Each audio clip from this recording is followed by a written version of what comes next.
नमस्कार, मैं हूं अंकुर और आप देख रहे हैं सत्य हिंदी का न्यूज बुलेटिन। एक नजर अब तक की सुर्खियों पर। जया बच्चन और राज्यसभा के सभापति जगदीप धनखड़ के बीच नाम को लेकर सदन में तीखी नोकझोंक हो गई। राज्यसभा सांसद जया बच्चन ने उपराष्ट्रपति पर अस्वीकार लहजे में बात करने और अनादर दिखाने का आरोप लगाया। इस वजह से विपक्ष ने सदन में काफी विरोध किया और आखिरकार सदन से वॉकआउट कर दिया।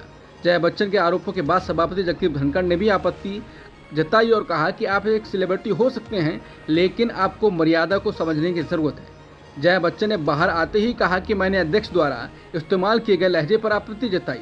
हम स्कूली बच्चे नहीं हैं, हम में से कुछ वरिष्ठ नागरिक हैं।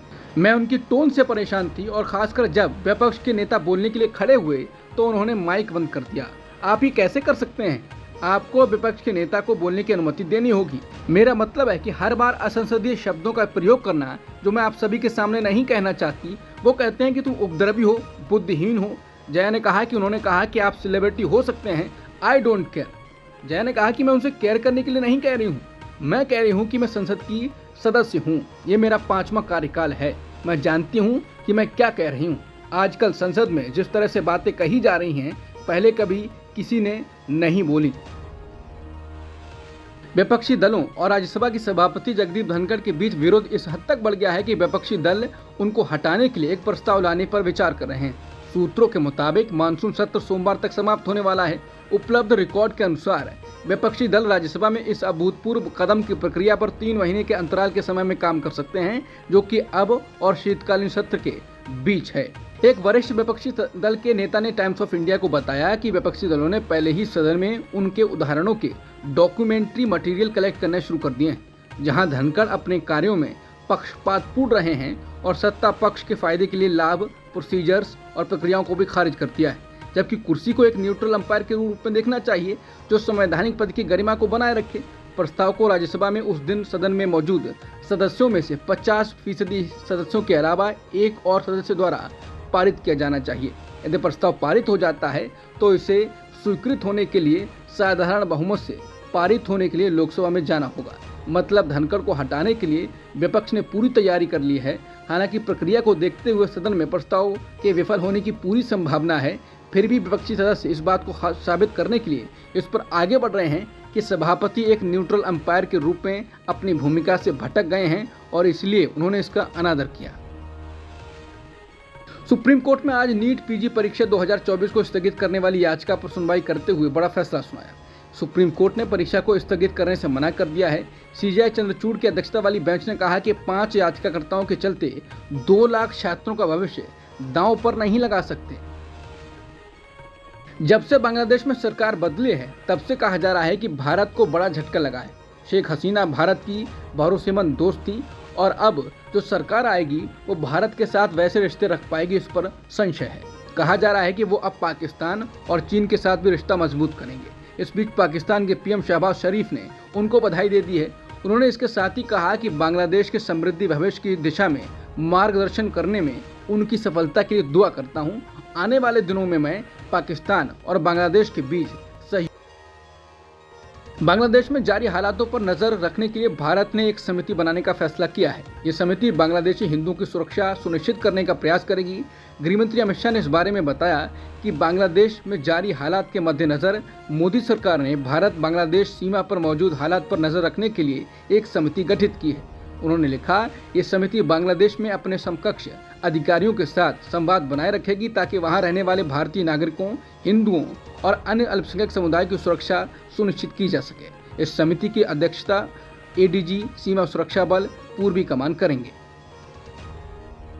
पहले भारतीय जेवलिन थ्रो करने वाले नीरज चोपड़ा की मां ने पाकिस्तान एथलीट अरशद अदीम को अपना बेटा बताया, जिसके बाद वो अब काफी चर्चा में हैं। इस बीच अब पाकिस्तानी एथलीट की मां रजिया परवीन ने नीरज चोपड़ा को अपना बेटा कहा।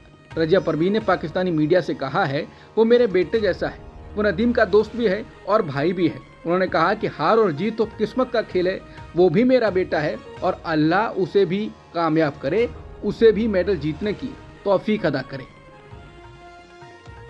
सुप्रीम कोर्ट ने आज आम आदमी पार्टी नेता मनीष सिसोदिया को राहत ही नहीं जान दे दी है। कोर्ट ने कथित दिल्ली शराब घोटाले में सीबीआई और ईडी द्वारा जांच किए गए मामलों में नियमित जमानत दी।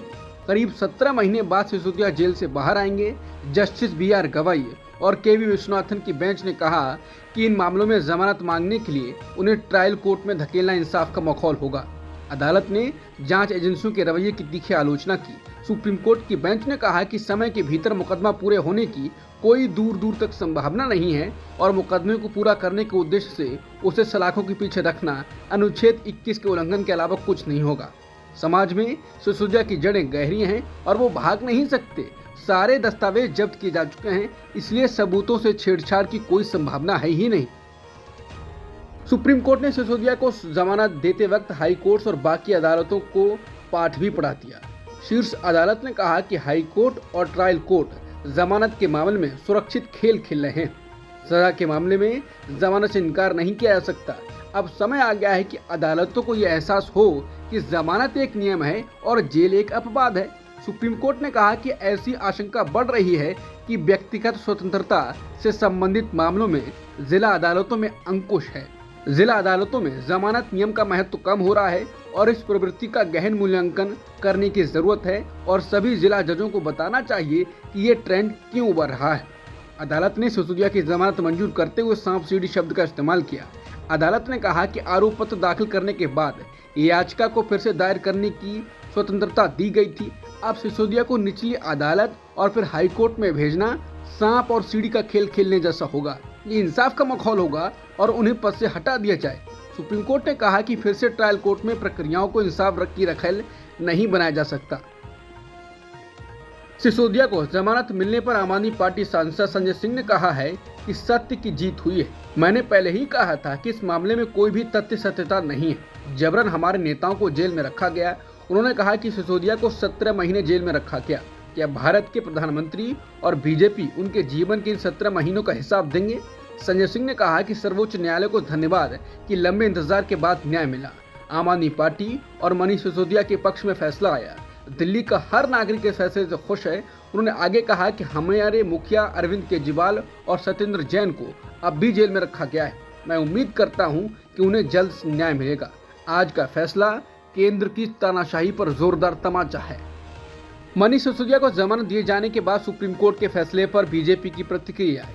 बीजेपी के राष्ट्रीय महासचिव दुष्यंत कुमार गौतम ने कहा कि जमानत मिलने का मतलब बरी होना नहीं है। आज भी वो गुनहगार हैं। उन्होंने कहा कि इसकी सजा उन्हें मिलेगी। उत्साहित होकर देश, दिल्ली और कोर्ट को गुमराह करने की कोई जरूरत नहीं।